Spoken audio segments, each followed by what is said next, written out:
প্রথম রাসূল আদম, শেষ রাসূল হযরত মুহাম্মদ মুস্তাফা সাল্লাল্লাহু আলাইহি ওয়াসাল্লাম।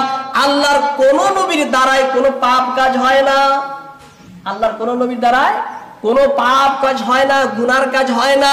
নবীরাই যদি গুনাহ করেন নাউযুবিল্লাহ, তাহলে উম্মতকে শিক্ষাটা কি দিবেন? শিক্ষা কি দিবেন? কোন নবী আজ পর্যন্ত কোন নবী কি করেননি? নবীদেরকে আল্লাহ মাসুম নিষ্পাপ করে বানান, তারা কোনো গুনাহ করে না।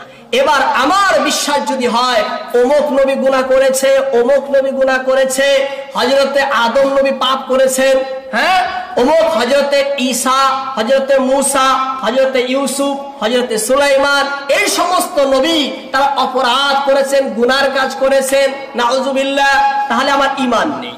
কি নেই? আমার ঈমান নেই। কারণ শতসিদ্ধ কথা, সমস্ত নবীগণ মাসুম নিষ্পাপ, ঈমান রাখতে হবে।